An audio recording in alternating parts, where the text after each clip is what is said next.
বিশ্বকবি রবীন্দ্রনাথ ঠাকুরের শ্বশুরবাড়ি। দক্ষিণদিঘি বিশ্বকবি রবীন্দ্রনাথ ঠাকুরের শ্বশুরবাড়ি, যা রবীন্দ্র কমপ্লেক্স নামে পরিচিত।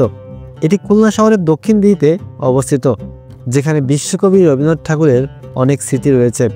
যে স্মৃতি জড়ানো ভবন দেখতে দেশ বিদেশ থেকে প্রচুর দর্শনার্থী আসেন। খুলনা জেলার ফুলতলা উপজেলার দক্ষিণদিঘি গ্রামে বিশ্বকবি রবীন্দ্রনাথ ঠাকুরের শ্বশুরবাড়ি, যা খুলনা সিটি থেকে দক্ষিণদিঘির দূরত্ব প্রায় 27 কিলোমিটার। রবীন্দ্রনাথ ঠাকুরের শ্বশুরবাড়ি 2 তলা বিশিষ্ট ভবন। এই 2 তলা ভবনের উপর একটি ছেলেকোঠা রয়েছে। মূল ভবনের নিচতলায় 4টি এবং দ্বিতীয় তলায় 2টি কক্ষ রয়েছে। ভবনটির দক্ষিণ দিকে একটি সুন্দর বারান্দা রয়েছে।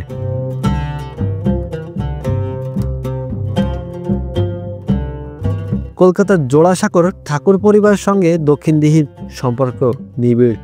কবি ও তার স্ত্রীর স্মরণে 25শে বৈশাখ ও 22শে শ্রাবণে এখানে বিভিন্ন আয়োজনে রবীন্দ্র জয়ন্তী ও কবি প্রয়াণ দিবস পালন করা হয়।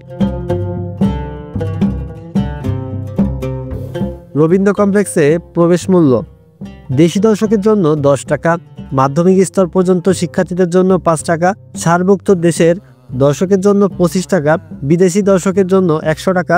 5 বছর বয়স পর্যন্ত শিশুদের প্রবেশ মূল্য প্রয়োজন নাই।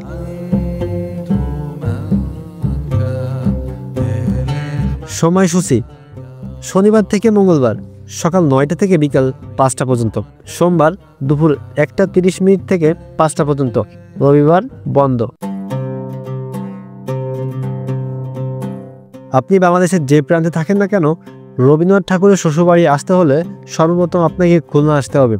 বাসযোগে ঢাকা থেকে খুলনার সোহাগ, ইমাদ, ঈগল, হানিফ ও গ্রিন লাইন ইত্যাদি পরিবহন রয়েছে এবং ট্রেনেও খুলনা আসতে পারবেন।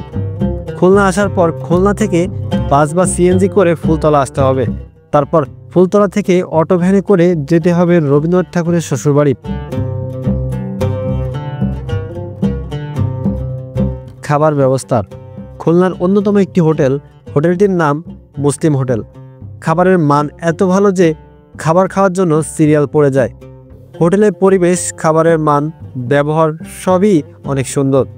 আপনি চাইলে রবীন্দ্রনাথ ঠাকুরের শ্বশুরবাড়ি ঘুরতে এসে দুপুরবেলা আপনি মুসলিম হোটেলের স্বাদ নিতে পারেন। থাকার ব্যবস্থা খুলনা শহরে থাকার জন্য অনেক ভালো ভালো হোটেল রয়েছে। তার মধ্যে অন্যতম হোটেল হচ্ছে hotel royal international, hotel tiger garden, hotel castle সালাম, সিটি ইন। ভিডিওটি এ পর্যন্ত। সকলে ভালো থাকবেন। আসসালামু আলাইকুম।